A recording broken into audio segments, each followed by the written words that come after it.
Anissa memang dengan tegas menolak Seruni menambahkan nama Bahar di belakang namanya. Demikian juga dengan sang adik, Dewinta Bahar. Namun yang paling menohok hati Seruni adalah tatkala Anissa dan Dewinta menuding Seruni sebagai pemecah belah keluarga. Mulai dari merebut Eko hingga pemakaian nama Bahar yang membuat ibu mereka sampai sakit. Nggak pengen banget ada keributan.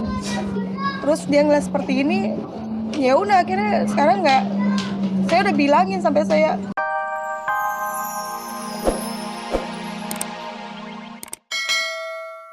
Guna oleh Eyang Subur selama 17 tahun, membuat tokoh spiritual ini menjadi bahan pembicaraan di seluruh pelosok negeri. Eyang Subur yang belum mau menanggapi sendiri tudingan Adi Bing Slamet dan kawan-kawan kian misterius saja. Siapakah Eyang Subur yang sesungguhnya? Setelah menggali berbagai sumber, kami pun akhirnya berhasil menyatukan keping demi keping informasi seputar Eyang Subur. Subur awalnya hanyalah seorang pria biasa. Dari Jombang, Jawa Timur, ia merantau ke Jakarta sekitar tahun 70-an. Sempat bekerja di sebuah perusahaan konveksi, Subur yang memiliki kemampuan sebagai tukang jahit akhirnya membuka usaha sendiri. Demi memajukan usahanya, Subur tak segan-segan mendatangi seorang paranormal bernama Lindut. Pertama dia kemari, Subur tahun 73-an. Dia minta pengrajin itu untuk ngejahit supaya rame. Dia jahit pakaian, saya suruh bawa kembang. Gitu. Kembang sama minyak wangi buat borein mesin itu. Kepercayaan Subur pada hal-hal mistis agaknya membuat Subur tertarik untuk menjadi seorang paranormal. Sekitar tahun 80-an, Subur mulai menekuni profesi barunya. Dan karirnya bersinar di tahun 90 hingga tahun 2000-an. Para artis bahkan berlomba-lomba untuk meminta nasihat dan petunjuk karir di dunia hiburan. Rumah Eyang Subur pun tak ubahnya base camp yang selalu penuh oleh para artis.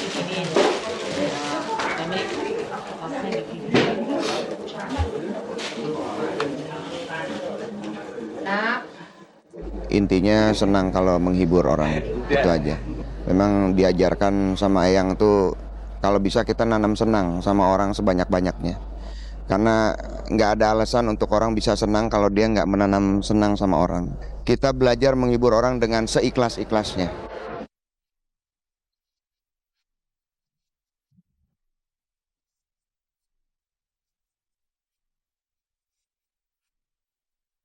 Sukses menjadi seorang paranormal agaknya membuat Subur mulai jemawa. Ia mulai gemar menambah istri. Adi Bing Slamet menyebut istri Subur sampai 9 orang. Tahun 98 lalu, kami berhasil merekam suasana ini. 5 wanita dengan pernak-pernik perhiasan yang sama duduk sederet dengan Eyang. Kala itu ada acara ramah tamah serta syukuran setelah rumah produksi Eyang Subur berhasil membuat film komedi horor. Didampingi oleh Eyang kami tercinta untuk menerima potongan tumpeng. Dan hadirin sekalian yang kami cintai, telah kita saksikan bersama tumpeng tadi.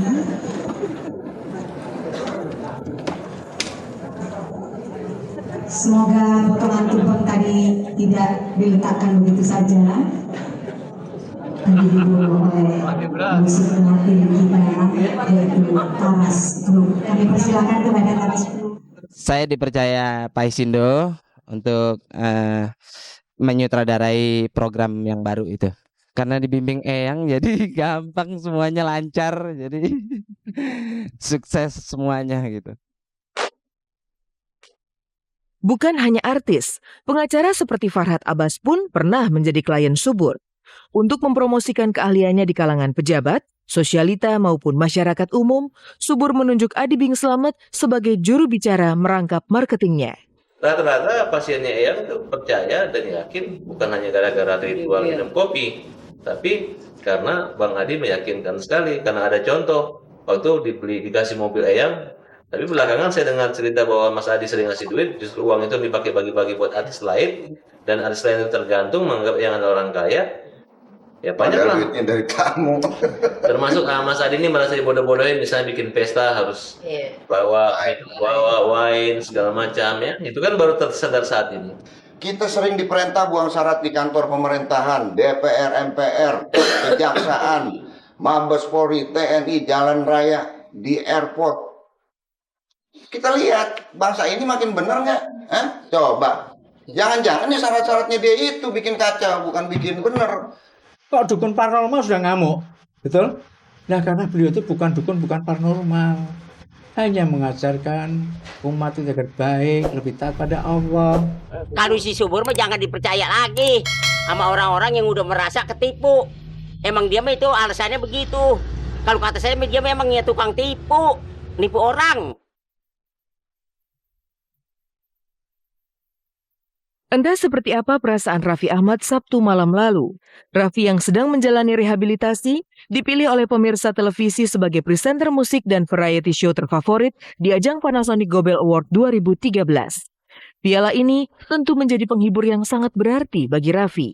Pada saat malam ini Raffinya tidak bisa hadir karena sedang menjalankan proses hukum yang tidak jelas juga, tapi mudah-mudahan ini adalah hasil kerja kerasnya Raffi dan dedikasi selama ini pada dunia seni dan apresiasi masyarakat Indonesia yang betul-betul telah mensupport Raffi.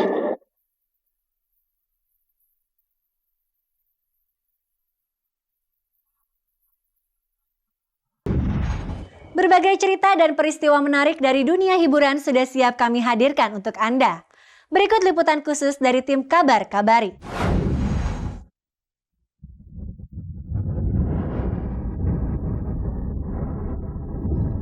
Seruni Bahar menangis.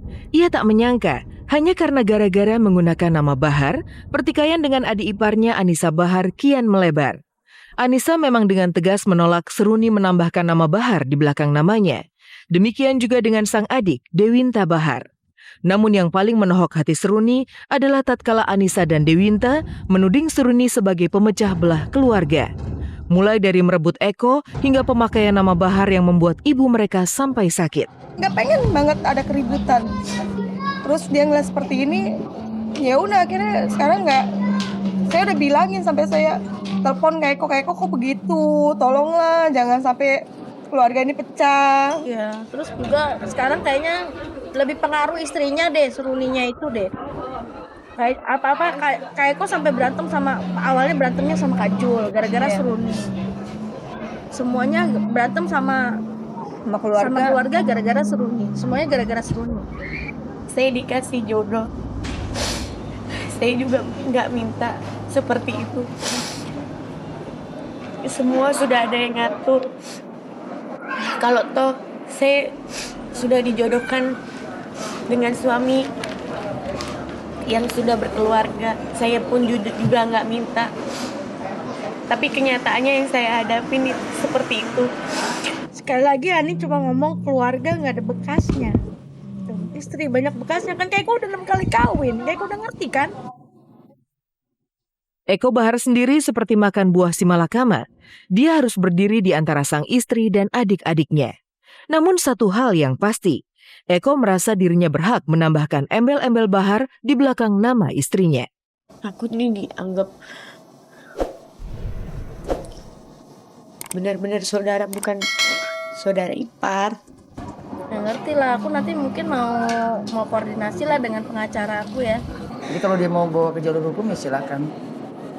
Saya tunggulah. RCTI lagi-lagi dipilih masyarakat Indonesia sebagai media unggulan yang paling memuaskan. Lewat 4 tayangannya seputar Indonesia, Dahsyat, Liga Champions, dan sinetron Tukang Bubur Naik Haji The Series, RCTI didaulat sebagai the most preferred media oleh Customer Satisfaction Awards dari Roy Morgan Research.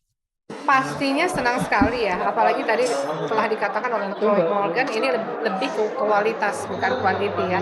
Jadi artinya pada saat respondennya ditanyakan itu mereka menanyakan dengan detail.